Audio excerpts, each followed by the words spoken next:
धन्यवाद सभापति महोदय। हम ही को कातिल कहेगी दुनिया, हमारा ही कत्लेआम होगा। हम ही कुएं खोदते फिरेंगे, हम ही पे पानी हराम होगा। सभापति महोदय, सन 1947 में दिल्ली की जामा मस्जिद की तारीखी सीढ़ियों पर खड़े होकर के भारत रत्न मौलाना अबुल कलाम आजाद साहब ने कहा था कि मुसलमानों कहां जा रहे हो, यह है तुम्हारा मुल्क, यहां तुम्हारे आबाओ अजदाद की कब्रें हैं। उस वक्त मौलाना आजाद की ये सदाएं सुन करके लोगों ने अपने सरों की गठरियां उतार करके रख दी थी। आज उसी दिल्ली में मौजूद देश की संसद में एक बिल आया है जो हमसे उसी जामा मस्जिद की सीढ़ियों के सबूत मांगेगा, जो उन्हीं सीढ़ियों के पास अपनी कब्र में सोए हुए मौलाना आजाद को फिर से कब्र से सदा देनी पड़ेगी कि ये जो कब्र है वो मेरी कब्र है, ये किसी सरकार की जागीर नहीं है। सभापति महोदय, मैं जहां खड़ा हूं इसी संसद भवन के सामने सड़क के उस पार अपनी कब्र में सोए हुए भारत के पूर्व राष्ट्रपति फखरुद्दीन अली अहमद की कब्र है। शायद अब उस कब्र से भी सदाएं आए कि ये कब्र मेरी कब्र है, ये सरकार की जागीर नहीं है।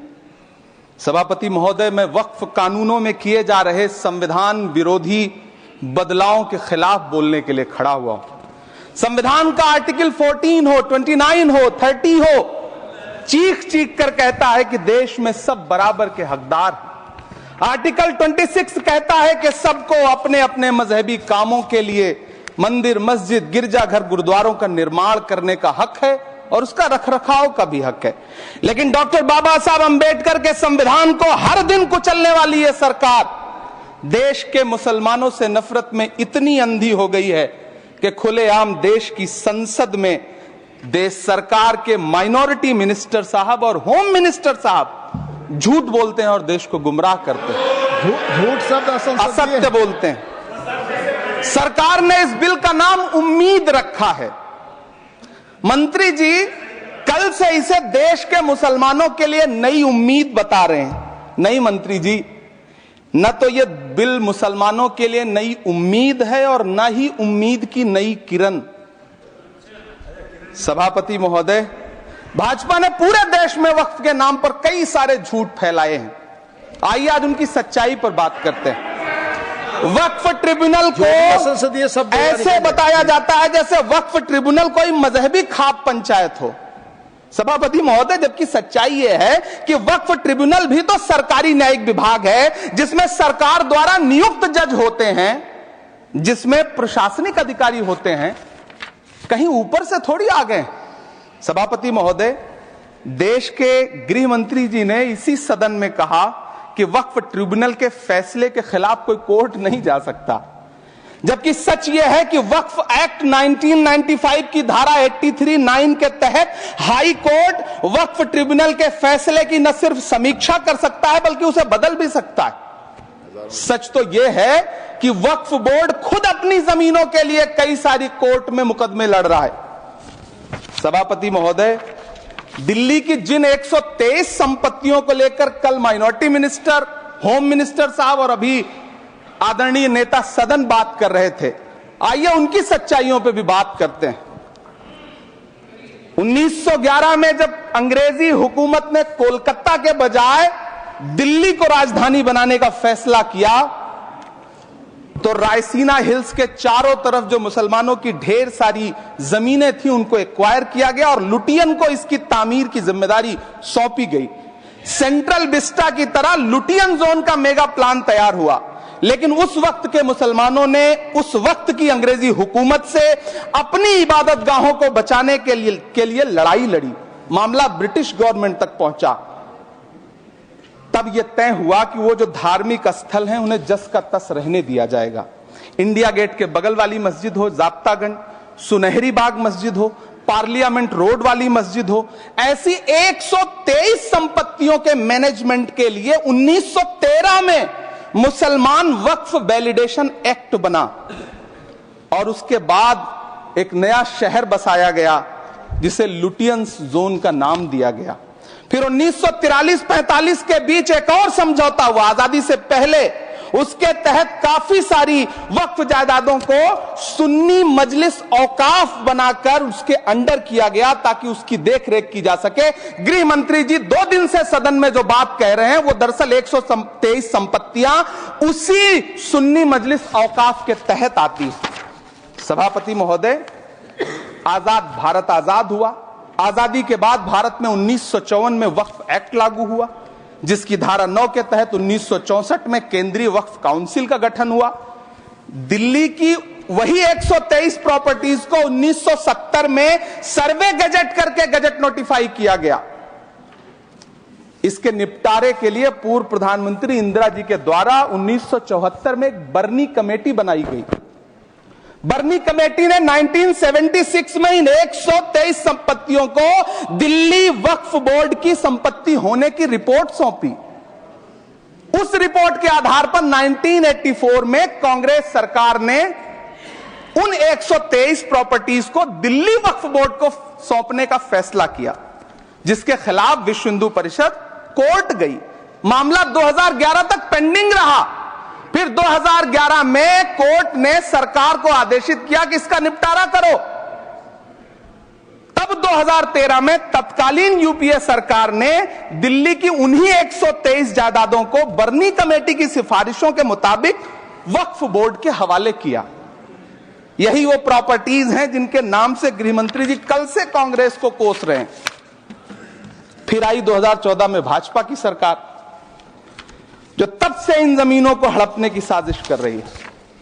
जिस बिल को मुसलमानों के हुकूक की हिफाजत करने वाला बिल बताया जा रहा है, उसी को पेश करने के लिए और उस पर बात करने के लिए लोकसभा में भाजपा सरकार के पास एक भी मुस्लिम सांसद नहीं है। जिस वक्त, मैं लोकसभा कह रहा हूं, सुना करिए, जिस वक्फ बिल को मुस्लिम महिलाओं को हक दिलाने वाला बताया जा रहा है, उसे संसद में पेश करने वाली पार्टी के पास न तो राज्यसभा में, न लोकसभा में, न देश की किसी विधानसभा में एक भी मुस्लिम महिला सदस्य नहीं। कल किरण रिजिजू जी कह रहे थे कि रेलवे की जमीनें देश की जमीनें हैं, डिफेंस की जमीनें देश की जमीनें हैं। हां मंत्री जी, हैं, बिल्कुल हैं। ये जो वक्फ की जमीनें हैं, ये हमारे पुरखों ने धार्मिक कामों के लिए डोनेट किया है, तो हम भी तो इसी देश के नागरिक हैं, हम भी तो इसी देश के बेटे हैं, तो वक्फ की जमीनें भी तो इसी देश की जमीनें हैं। उनको पराया क्यों बोलते हैं आप?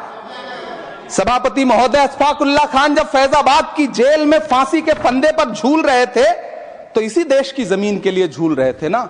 सभापति महोदय, अंडमान की जेल में काला पानी की सजा काटकर अपनी जान देने वाले मौलाना फजले हक खैराबादी हो या शेर खान अफरीदी हो, वो भी तो इसी जमीन के लिए अपनी जान दे रहे थे ना। सभापति महोदय, पाकिस्तान के खिलाफ लड़ते हुए अपनी जान देने वाले महावीर चक्र विजेता ब्रिगेडियर उस्मान हो या पाकिस्तान के पैटर्न टैंक उड़ाने वाला परमवीर चक्र विजेता वीर अब्दुल हमीद हो, वो भी तो इसी जमीन के लिए अपनी जान दे रहा था ना। और मंत्री जी, मैं इस सदन में अलल ऐलान ये कहता हूं कि जब भी इस देश की जमीन को लहू की जरूरत होगी, आपसे 2 कदम आगे इमरान खड़ा मिलेगा। ये मैं आपसे यकीन दिलाते हुए कह रहा हूं। सभापति महोदय, मैं सरकार से कहना चाहता हूं, हमसे हमारी इबादत गाहें तो मत छीनिए ना, हमारे घरों पे बुलडोजर तो मत चलाइए ना, हमारी कब्रों में तो हमें सुकून से सोने दीजिए ना।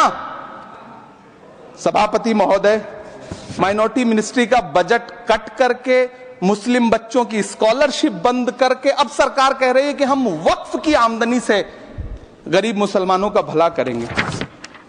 गुजरात की बेटी बिल्किस के बलात्कारियों की रिहाई के बाद उन्हें माला पहनाने वाली लोगों के नेता ये कह रहे हैं कि यह बिल मुस्लिम महिलाओं को उनका हक दिलाएगा। धन्यवाद मोदी जी, क्या बढ़िया सौगातें मोदी दे रहे हैं आप। पहले हमें गुजराते मोदी दिया, आप सौगाते मोदी दे रहे हैं। लेकिन यह सरकार इतना याद रखे कि इसी ठसक के साथ देश की संसद में सीए का कानून भी लाया गया था और कहा गया था बड़े बड़े भाषण देकर के कि पड़ोसी देशों से हिंदू भाइयों को ला करके यहां नागरिकता दी जाएगी। लेकिन मैं आपके संज्ञान में लाता हूं सर कि पिछले इतने दिनों में इनसे नागरिकता लेने के लिए 2000 व्यक्ति भी नहीं आए, जबकि इसके उलट इन्हीं की सरकार में पिछले 10 साल में 15 लाख से ज्यादा भारतीयों ने भारत की नागरिकता छोड़ करके दूसरे देश में जाकर के बस गए। यह हुआ उस कानून का अंजाम। सभापति महोदय, इसी तरह की जिद के साथ किसानों के खिलाफ भी कानून लाए गए थे। जिस तरह आज वक्फ के फायदे गिनाए जा रहे हैं, उसी तरह से किसानों को भी कृषि कानूनों के फायदे गिनाए गए थे। लेकिन अंजाम क्या हुआ? 700 किसानों की शहादत लेने के बाद सरकार को अन्नदाता किसानों के सामने घुटने टेकने पड़े और कृषि कानून वापस लेने पड़े। जिल्ले इलाही, जमहूरियत जो है वो नफरत और ठसक से नहीं चलती है, अकड़ से नहीं चलती है। उसमें सबकी हिस्सेदारी जरूरी है। कल देश के माइनॉरिटी मिनिस्टर ने लोकसभा में खड़े होकर एक शेर सुनाया था कि मुझसे कोई बदगुमान न हो, तो मैं उन्हें एक शेर सुनाना चाहता हूं कि मैं आज जद पे हूं तो इतना खुशगुमान न हो, मैं आज जद पे हूं तो इतना खुशगुमान न हो, चराग सबके बुझेंगे हवा किसी की नहीं। नीतीश कुमार जी हो, चंद्रबाबू नायडू जी हो, चिराग पासवान जी हो, जयंत चौधरी जी हो, देवे गौड़ा जी हो, जीतन राम मांझी जी हो, सबको समझना पड़ेगा कि जब जंगल में आग लगती है तो न वो बरगद बचते हैं जो हवा को आंधी में तब्दील करते हैं, न वो बांस बचते हैं जो आपसी रगड़ से चिंगारी पैदा करते हैं। सभापति महोदय, जब देश को मनमोहन सिंह साहब जैसा काबिल प्रधानमंत्री मिलता है तो देश को आरटीआई जैसा एक्ट मिलता है, सेज जैसा एक्ट मिलता है, मनरेगा जैसा एक्ट मिलता है, लिबरलाइजेशन मिलता है, राइट टू एजुकेशन मिलता है, नेशनल फूड सिक्योरिटी एक्ट मिलता है। लेकिन जब देश को सौगातें मोदी मिलती है तो क्या मिलता है? सीए मिलता है, फॉर्म्स लॉ मिलता है, आर्टिकल 370 मिलता है, इलेक्टोरल बॉन्ड जैसा एक्ट मिलता है और वक्फ अमेंडमेंट एक्ट जैसे बिल देश को मिलते हैं। मुझे तो अपने हमवतन भाइयों से पूछना है कि आपको अपने बच्चों की तरक्की, खुशहाली और नौकरी की दरकार है या फिर मुसलमानों की दान की गई जमीनों को लूट कर धन्ना सेठों को देने की साजिश करने वाले कानून की? सभापति महोदय, यह सरकार रात के 3 बजे तक पूरे देश को जगा करके संसद में अपने ही नागरिकों को नीचा दिखाने के लिए वक्फ बिल ला रही थी, तो उधर रात के 1:30 बजे अमेरिका हम पर 26% टैरिफ लगा रहा था। सरकार की प्राथमिकताएं देश को पता। सभापति महोदय, मैं बहुत भावुक हूं आज, और मुझे अच्छा लगा कि आदरणीय नेता सदन जगत प्रकाश नड्डा जी ने बहुत अच्छी बातें भी की, मन से बातें की। क्योंकि उनके नाम में प्रकाश जुड़ा है तो मैं उनमें हमेशा एक रोशनी की किरण देखता हूं। मैं उनके सामने बहुत अदब से यह बात कहना चाहता हूं कि चरागों के सफर में दबदबा हो आंधियों का तो फिर अंजाम जुल्मत के सिवा कुछ भी नहीं होगा। यह दुनिया नफरतों के आखिरी स्टेज पर है, इलाज इसका मोहब्बत के सिवा कुछ भी नहीं होगा। मैं भावुक हूं, मेरी पलकें गीली हैं। अगर देश की एक बहुत बड़ी आबादी को लगता है कि आप उसका भला करने के लिए नहीं बल्कि उनकी इबादतगाहों, उनकी कब्रिस्तानों, उनकी खानकाहों को बर्बाद करने का बिल ला रहे हैं, तो फिर आप अगर समझाने में नाकामयाब रहे हैं तो यह आपकी नाकामयाबी है। पहले समझाइए, उसके बाद कोई बिल लेकर के आइए, तब शायद हम आपका इतनी पुरजोर तरीके से विरोध ना करें। लेकिन सभापति महोदय, मैं अंत में सिर्फ इतना कहना चाहता हूं कि इस बिल में जो भी पॉइंट्स दिए गए हैं, बॉम्सी पोर्टल देख लीजिए, सरकार का झूठ आपको पकड़ में आ जाएगा। हम डरे नहीं हैं, हम सिर्फ सरकार से अपील कर रहे हैं कि हमें अपना समझिए। हम आपके अपने हैं, इस देश के नागरिक हैं और आप ताकत में हैं। संख्या बल के आधार पर बिल हो सकता है आप पास करा ले, लेकिन आपको यह बात समझनी पड़ेगी कि हम तो वो तारीख हैं, जहनों में रहना है जिसे कागजी पुर्जे नहीं जो फाड़ डाले जाएंगे। जिस जमीन पर मैं खड़ा हूं यह मेरी पहचान है। आप आंधी हैं तो क्या मुझको उड़ा ले जाएंगे? आपको यह बात समझनी पड़ेगी।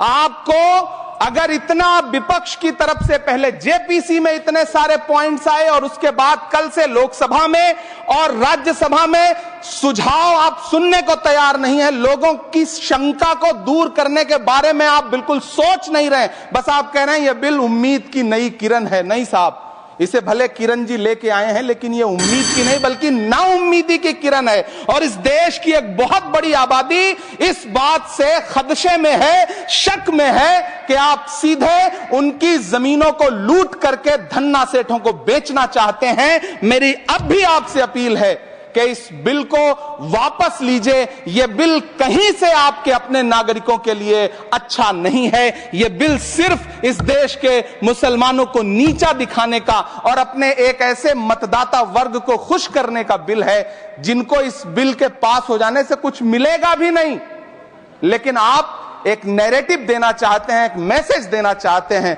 मेरी आपसे अपील है कि कृपया ये जो सबका साथ सबका विकास का नारा है, इस नारे को रत्ती भर तो चरित्रार्थ कर दीजिए।